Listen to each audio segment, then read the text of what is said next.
நீங்கள் இதில் பார்த்து கொண்டிருக்கிறது எங்களுடைய வரலாற்றிலே முக்கியமான ஒரு தொல்பொருள் சின்னமாக கருதப்படுகின்ற ஒரு விடயம்.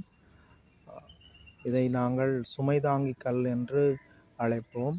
இந்த சுமைதாங்கி கற்கள் குறிப்பிட்ட காலத்துக்கு முன்னம் யாழ்ப்பாண பிராந்தியத்திலே பல இடங்களிலே அமைக்கப்பட்டிருந்ததை நாங்கள் காணக்கூடியதாக இருக்கிறது. இது தற்பொழுது எஞ்சி இருக்கின்ற ஒரு தொல்பொருள் சின்னம்.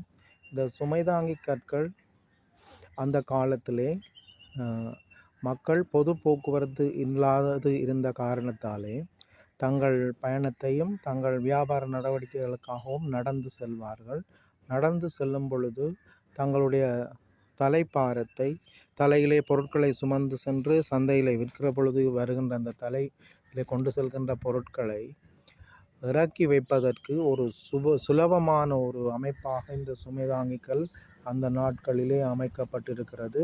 இதில் இருக்கிற நன்மையை நீங்கள் பார்த்தீங்கன்னு சொன்னால், அந்த சுமைதாங்கிகள் நின்றபடியே நாங்கள் அந்த சுமையை அப்படியே தலையில் இருக்கிற சுமையை இதில் நகர்த்தி விட்டுட்டு பிறகு அப்படியே இழுத்து எடுத்து தலையிலே ஏற்றி சுமையை ஏற்றுவதற்கு வசதியாக இந்த சுமைதாங்கி கற்கள் அமைக்கப்பட்டன.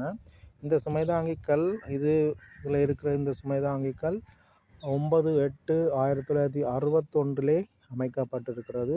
இதனை பாதுகாக்கப்பட்ட தொல்பொருள் சின்னங்களாக இலங்கை தொல்பொருள் திணைக்களம் பராமரித்து வருகிறது. இது அவர்களுடைய பாதுகாப்பிலே இப்போ இருக்கிறது. இந்த அநேகமாக இந்த சுமைதாங்கி கற்களை அமைத்தவர்கள் யாரென்று சொன்னால், தங்களுடைய அநேகம்